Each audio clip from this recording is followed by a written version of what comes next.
पुराना मंदिर है तो यार हमारा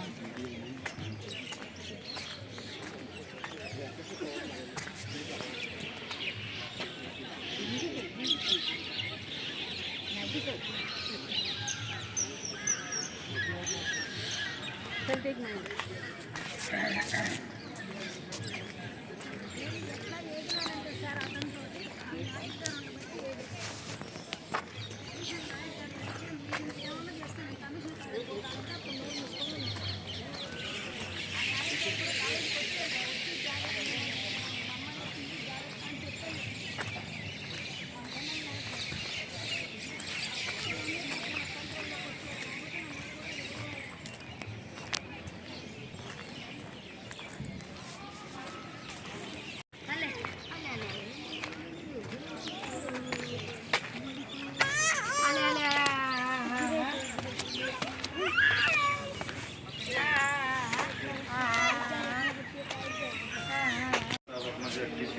का नंबर मोबाइल में दे देगा।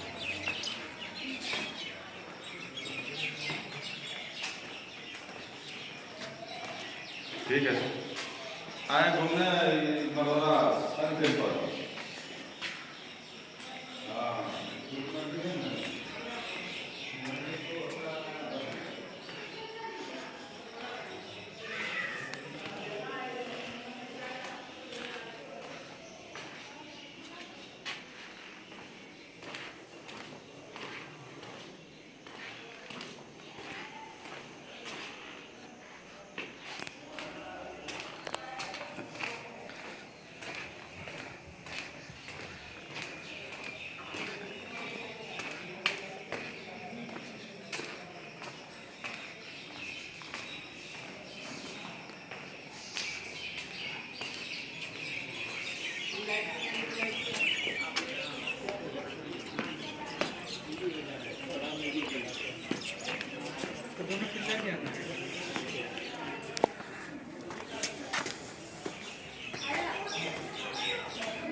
संध्या काल पूरे अपने अंतिम किरण फैलाने को है आपको कहता हूँ नमस्कार।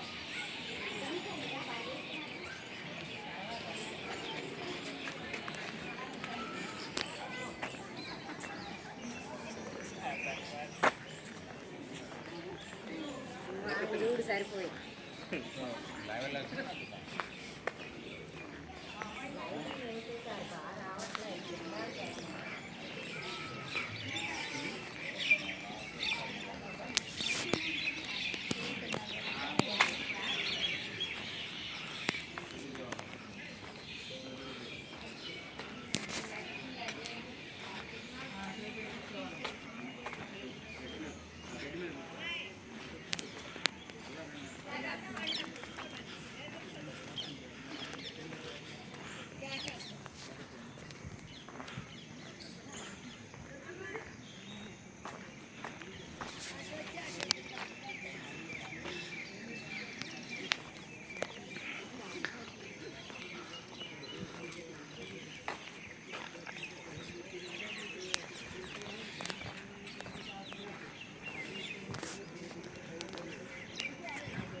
मुझे याद है मैं वहाँ ले गया था लाल किले में भी होता है।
अगर आगे चले तो शायद कभी न थकने वाले सूर्य के सहस्र नाम सुनते सुनते आप थक जाएंगे।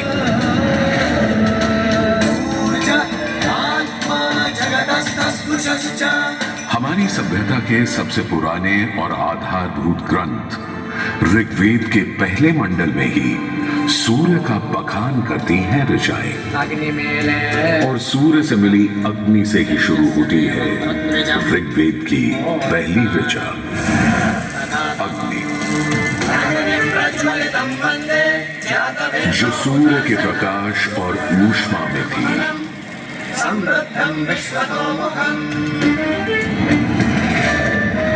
अग्नि जो दावानल और ज्वालामुखी में प्रलयंकारी विध्वंसक के रूप में विद्यमान थी। अग्नि जो चौखट पर पहरेदार तथा चूल्हे में एक मित्र के रूप में भी मौजूद थी।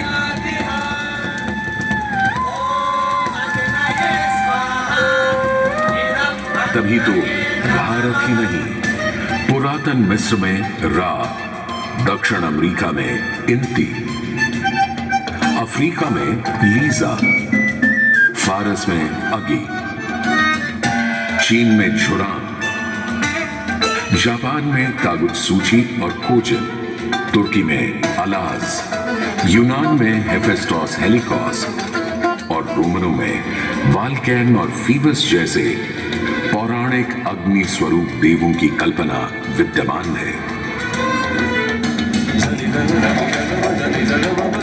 भारत में मान्यता है सूर्य ऋषि कश्यप और अदिति का पुत्र है।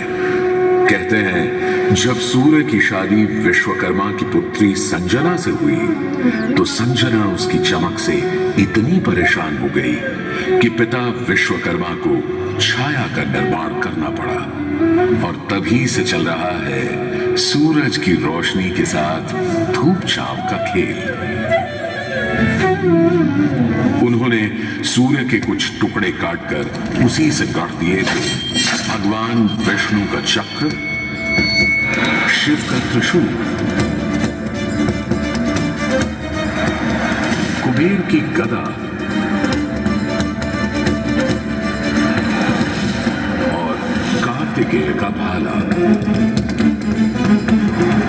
किंतु इतना होने के बाद भी सूर्य बिना रुके अपने 7 श्वेत अश्वों के रथ पर आरूढ़ आकाश की परिक्रमा करता ही रहता है, करता ही रहता है। असल में हमारे मानव बनते और 2 पैरों पर खड़े होते ही हम समझ गए थे सूर्य का प्रचंड प्रताप और प्रकाश, उसकी जीवनदायिनी शक्ति हर पल बदलते संसार में, हर रात घटते बढ़ते चांद वाले आकाश में केवल एक सूर्य ही है जो हर रोज सही समय पर उदय होकर हमारी दुनिया को जगमग, जागृत और जीवित कर देता है और हमें एक अवश्यम भावी स्थायित्व का आभास देता है।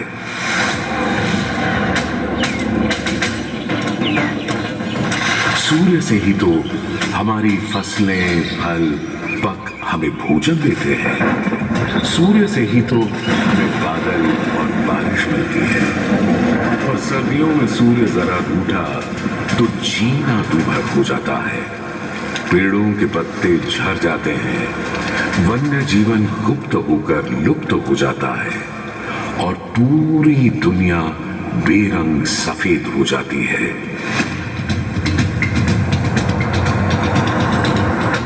सूर्य ही तो सारे संसार को ऊष्मा, ऊर्जा और ओज से ओतप्रोत करता है।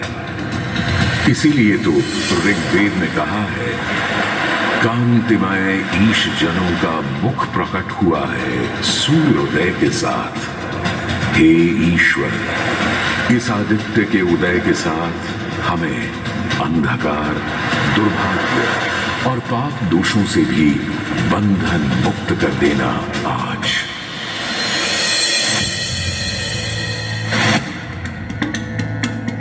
और अगर ग्रहण के समय सूर्य कुछ क्षणों को लुप्त हो जाए तो सारे संसार में हाहाकार मच जाता है।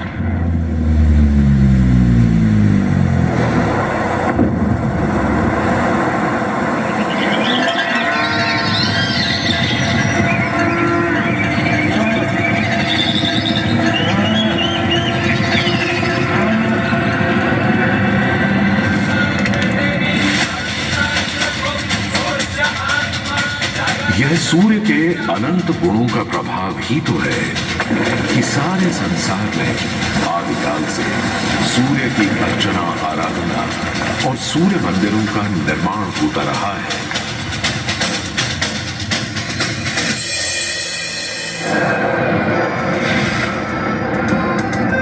दक्षिण अमेरिका के इंका काल के सूर्य उपासना स्तूप, मिस्र के रामसेस मंदिर परिसर में स्थित सूर्य मंदिर,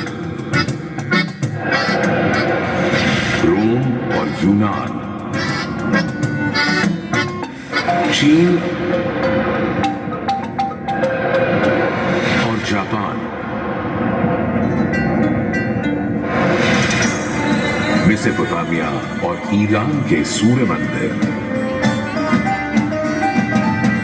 और भी दुनिया भर में न जाने कितनी सभ्यताओं ने अपनी अपनी तरह की सूर्य उपासना और मंदिर परिसर देखे हैं।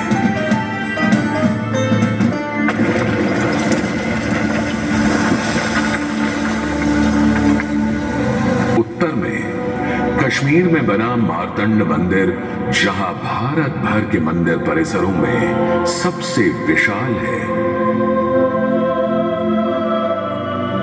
तो पूर्व में ओडिशा का कोणार्क मंदिर सबसे वैभवशाली। पूर्वोत्तर में असम और मणिपुर के सुंदर सूर्य मंदिर देखते बनते हैं, तो दक्षिण में तमिलनाडु, केरल, कर्नाटक आदि के सूर्य मंडप अपनी अलग छटा रखते हैं। उधर उत्तराखंड, उत्तर प्रदेश, बिहार, मध्य प्रदेश, हरियाणा और हिमाचल में भी सूर्य मंदिरों की हार माला सी बनी है।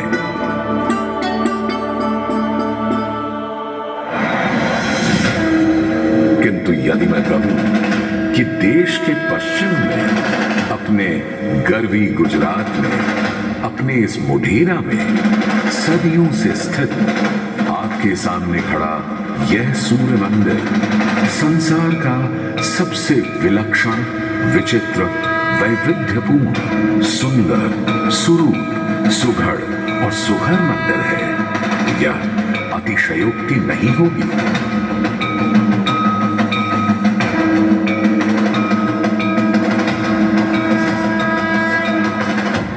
11वीं सदी में चालुक्य घराने के सूर्यवंशी सोलंकी सम्राट भीमदेव प्रथम ने तो यहां एक चमत्कार ही कर दिखाया। सम्राट भीमदेव प्रथम एक बड़े वीर और प्रतापी राजा थे। एक तरफ उन्होंने सोमनाथ का मंदिर तोड़ने वाले महमूद गजनवी से टक्कर ली और उसके तोड़े सोमनाथ को दोबारा से खड़ा किया, तो वहीं पूरे गुजरात में तमाम नए किले, मंदिर, तालाब और वाव बनवाए। उनके अद्भुत शिल्प प्रेम के आज तक साक्षी हैं सिद्धपुर का रुद्र महालय, पाटन का सहस्त्रलिंग तालाब, आबू और देलवाड़ा के मंदिर। वहीं उनकी प्रिय पत्नी रानी उदयमती ने बनवाई थी रानी की वाव।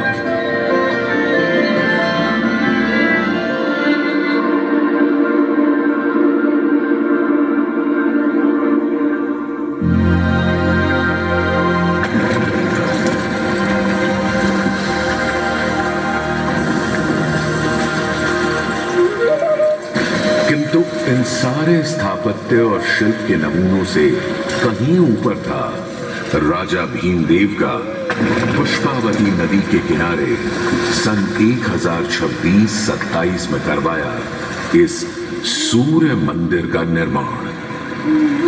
मेहसाणा से 20 किलोमीटर दूर बने इस मंदिर में आज नदी भले थोड़ी दूर चली गई हो, पर मंदिर के ठीक सामने बना सूर्य कुंड इस सुंदर परिदृश्य में पानी की कमी खलने नहीं देता।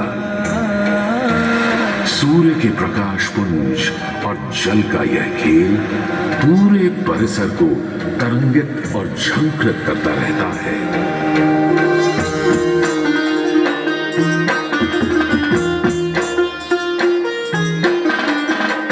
मंदिर के ठीक सामने बने विशाल कुंड में 108 छोटे बड़े मंदिर और उनमें रखी विविध देवी देवताओं की मूर्तियां इस मंदिर को एक अलग खास चरित्र दे देती हैं। इसका एक और नाम है रामकुंड, और क्यों ना हो, जबकि यहाँ विस्तृत धर्मारण्य वन क्षेत्र में ही श्री राम ने मोढेरक का निर्माण करवाया था। इस कुंड के पानी में मंदिर इस तरह प्रतिबिंबित होता है कि लगता है मानो अग्नि और जल घुल मिलकर कोई खेल खेल रहे हों।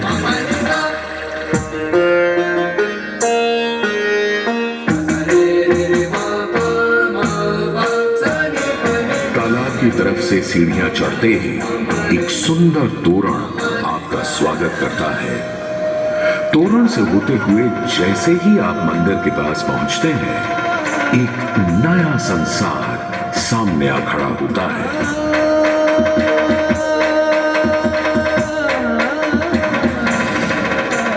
के सभा मंडप के सोपान पर बने 12 खंबे साल के 12 मास दिखाते हैं, तो 12 आदित्य और 12 गौरी भी यहाँ पत्थर पर उकेरी गई हैं। सूर्य देव को समर्पित इस मंदिर में शिव, विष्णु और ब्रह्मा भी विद्यमान हैं और इस मंडप के हर कोने में खड़े हैं 10 लोकपाल, यानी इंद्र, वायु, अग्नि और कुबेर जैसे देव। आज भी हजारों तीर्थयात्री यहाँ उत्तरार्ध महोत्सव मनाने और सूर्य को प्रणाम करने आते हैं।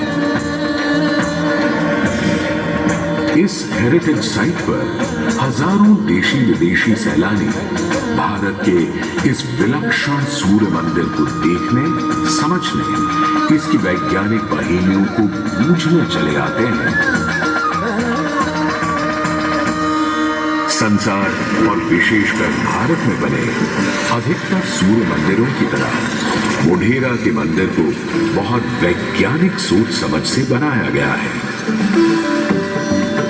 पूर्व पश्चिम धुरी पर पूर्वोन्मुखी यह मंदिर इस तरह रचा गया है कि विषुव पर्व के दिन, यानी उस दिन जब दिन और रात ठीक बराबर होते हैं, सूर्य की पहली किरण सीधे गर्भगृह में स्थापित सूर्य प्रतिमा पर ही गिरती थी।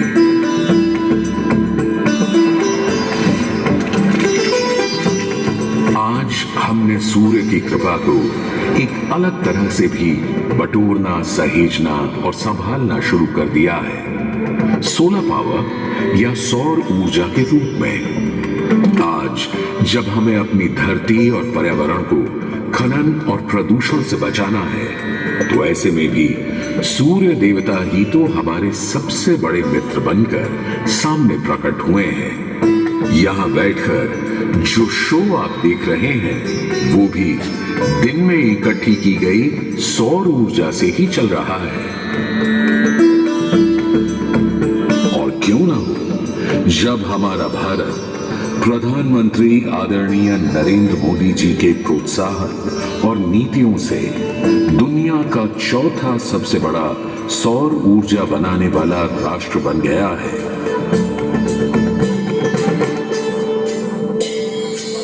गुजरात देश का पहला राज्य है जिसने सौर ऊर्जा को ध्यान में रखते हुए नीतियां बनाई, निर्णय लिए। हमने नहरों तक पर सोलर पैनल लगा दिए और जिसकी चर्चा विदेशों में तक में हुई। आज भारत रिन्यूएबल एनर्जी के उत्पादन के मामले में दुनिया की चौथी बड़ी ताकत है, दुनिया की।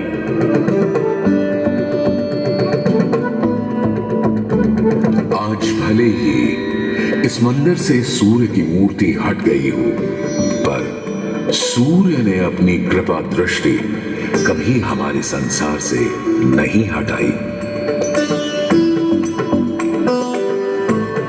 हम तो बस मोढेरा के सूर्य मंदिर में फिर आए और कवि प्रदीप की लिखी पंक्तियों से आकाश में विद्यमान सूर्य से गुहार लगाएं कि जगत भर की जिंदगी के लिए, करोड़ों की रोशनी के लिए सूरज रे जलते रहना, सूरज रे जलते रहना।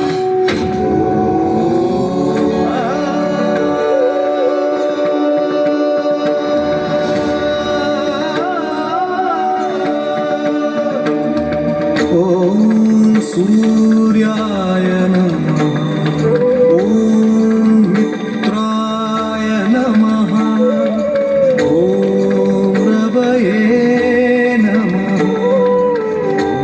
ओम भानवे